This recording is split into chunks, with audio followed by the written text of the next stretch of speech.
नमस्कार साथियों, good morning. आपका द इनके स्टडी के यूट्यूब चैनल पर मैं नवीन कुमार एक बार फिर से स्वागत करता हूं। जीआईसी में शिक्षक भर्ती जल्द शुरू होने की उम्मीद है। जी हाँ, बात हो रही है उत्तर प्रदेश में।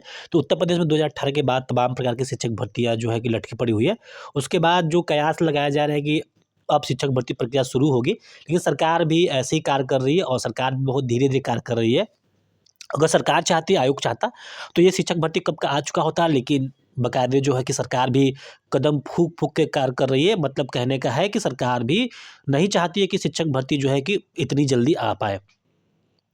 दूसरी ओर इसकी कोई भी गारंटी नहीं है कि अगर ये भर्ती आ भी गई तो क्या एक तय समय सीमा में ये पूरी हो पाएगी, क्योंकि सरकार को भी ये सोचना चाहिए कि अगर कोई विज्ञापन आता है तो मात्र 6 महीने में, अगर केवल सिंगल एग्ज़ाम है तो 6 से 7 महीने में उस एग्ज़ाम को क्लियर कर देना चाहिए। लेकिन सरकार भी ये नहीं चाहती कि कोई भी एग्ज़ाम जो है कि 6 महीने में ही क्लियर हो जाए। वो सरकार जितना लंबा खींचना चाहती है उतना लंबा खींच देती है, और इसलिए मैं कह रहा हूँ कि जो सरकार है बहुत ही कदम फूँक-फूँक के कार्य कर रही है, यानी सरकार बहुत ही आराम से कार्य कर रही है, ताकि जो है कि लगता भी रहे कि काम हो भी रहा है और लगता भी रहे काम नहीं भी हो रहा है। तो राजकीय विद्यालयों में प्रवक्ता और सहायक अध्यापक एलटी ग्रेड शिक्षक भर्ती समेत अन्य मांगों को लेकर प्रतियोगी छात्रों ने उत्तर प्रदेश लोक सेवा आयोग के बाहर प्रदर्शन किया है। प्रतियोगी छात्र के प्रदेश अध्यक्ष ने के नेतृत्व में छात्रों ने आयोग के प्रशासनिक अधिकारी पवन मौर्य से मुलाकात की। छात्रों का दावा है कि प्रशासनिक अधिकारी ने कहा कि एलटी ग्रेड एवं प्रवक्ता भर्ती के अर्हता विवाद का समाधान हो चुका है। तो जी हाँ, बहुत समय बाद ये जानकारी मिल रही है कि जो एलटी ग्रेड और प्रवक्ता भर्ती के जो अर्हता संबंधी विवाद था उसका समाधान हो चुका है। सर्विस रूल पर अनुमति एवं एलटी जीआईसी में द्विस्तरीय परीक्षा पर अनुमति से संबंधित प्रस्ताव शासन के पास भेजा गया है। अनुमति मिलते ही विज्ञापन जारी कर दिया जाएगा। तो अभी अनुमति को लेकर अटकी पड़ी है ये प्रक्रिया, और देखते हैं कि अनुमति कब तक मिल पाती है। क्या कुछ दिनों में मिल जाती है, या फिर अनुमति मिलने में भी सरकार जो है कि आराम से कार्य करेगी। तो एलटी जीआईसी 2018 की तृतीय अवशेष श्रेष्ठता सूची पर अभी कोई निर्णय नहीं हुआ है। खंड शिक्षा अधिकारी के अर्हता विवाद का भी समाधान नहीं हुआ है।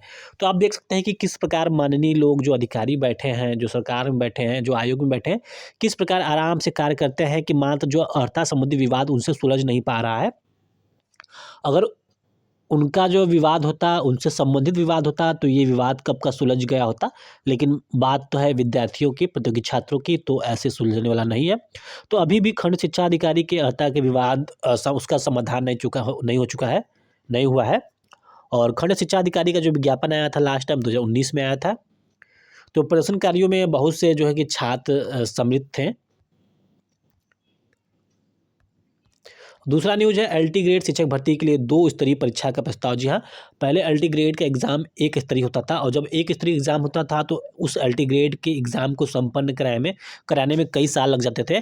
तो अब ये एग्ज़ाम 1 से 2 स्तरीय हो चुका है, तो आप समझ सकते हैं कि इस 2 स्तरीय एग्ज़ाम को संपन्न कराने में कितना वक़्त लगेगा।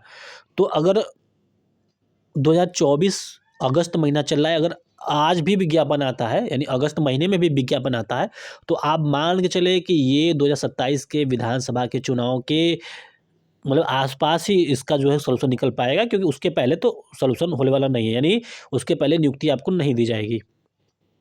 एलटी ग्रेड शिक्षक भर्ती 2 स्तरीय परीक्षा माध्यम से कराई जाएगी। सोमवार को उत्तर प्रदेश लोक सेवा आयोग में प्रतियोगी छात्र के बैनर तले एलटी ग्रेड शिक्षक भर्ती का विज्ञापन जारी किए जाने की मांग को लेकर अभ्यर्थियों ने प्रदर्शन किया था।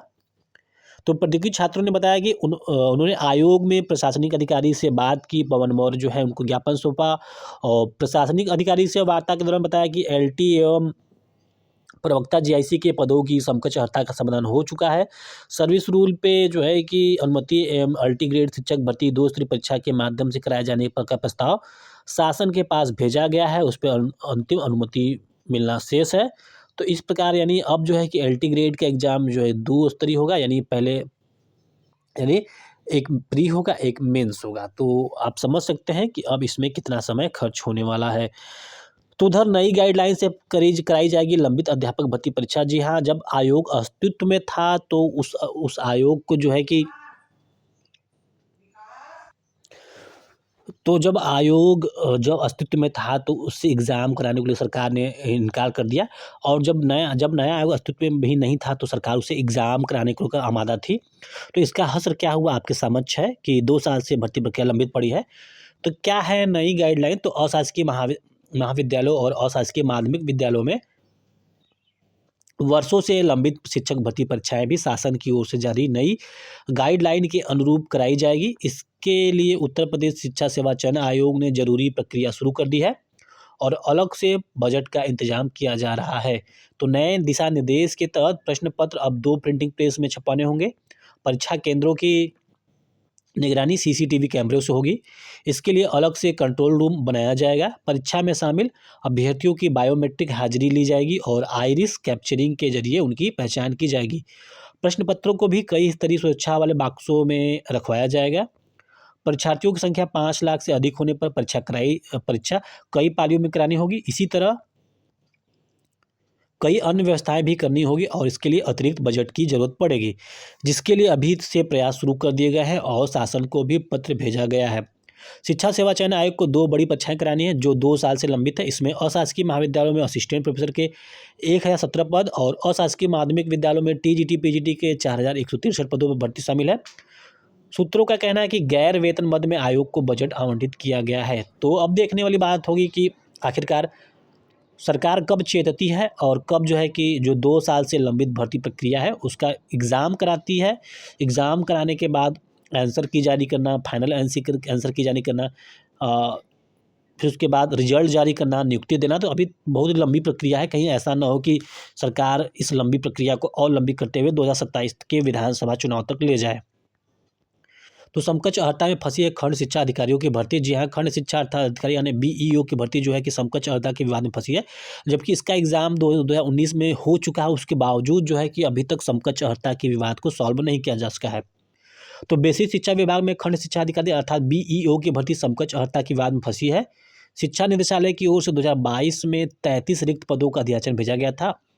उसके बाद से 2 साल में 76 और पद रिक्त हो चुके हैं, लेकिन उत्तर प्रदेश लोक सेवा आयोग ने विज्ञापन जारी करने से पहले बेसिक शिक्षा विभाग के अधिकारियों से समकक्ष अर्हता का मसला हल करने को कहा है। तो बेसिक शिक्षा विभाग ने उच्च शिक्षा विभाग से इस संबंध में परामर्श मांगा है। समकक्ष अर्हता की स्थिति स्पष्ट होने के बाद ही नई भर्ती प्रक्रिया शुरू होगी। लोक सेवा आयोग ने अपने कैलेंडर में भी समकक्ष अर्हता का निर्धारण होने के बाद बीईओ भर्ती की बात लिखी है। इसके पहले आयोग ने 13 दिसंबर 2019 को बीईओ के 309 पदों पर भर्ती शुरू की थी। उस समय 5.25 लाख से अधिक अभ्यर्थियों ने आवेदन किया था। उसके बाद 4.5 साल से इस पदों पर भर्ती नहीं हुई है। तो आप देख सकते हैं किस प्रकार की तमाम दुश्वारियां जो है कि विभिन्न आयोगों में पड़ी हुई, लेकिन सरकार है कि अपनी पीठ थपथपाने में ही मस्त रहती है। इतने जो है कि सरकार मात्र समकक्ष अर्हता के विवाद नहीं सुलझा पा रही है, ना ही जो है कि विज्ञापन जारी कर पा रही है, ना ही अंतिम अनुमति नहीं दे पा रही है। मतलब तमाम प्रकार के जो है कि सरकार की ओर से खामियां हैं। उसके बावजूद भी 2018 से लगातार जो है शिक्षक भर्ती के अभ्यर्थी मांग कर रहे हैं, लेकिन सरकार के कान में जू तक नहीं रेंग रही है। ऊपर से जो है कि सरकार दावे कर रही है कि हमने इन 5.5-7 साल में जो है कि बहुत जो है कि नियुक्ति पत्र प्रदान कर दिया है। फिलहाल देखते हैं आने वाले समय में क्या होगा। 2027 चुनाव नज़दीक है, तो जो भी प्रक्रिया अपनाई जाएगी 2027 के चुनाव को देखते हुए अपनाई जाएगी। तो फिलहाल इस वीडियो में बस इतना ही। मिलते हैं अगले वीडियो में। बने रहिए द इंडिया स्टडी के साथ। बहुत बहुत धन्यवाद।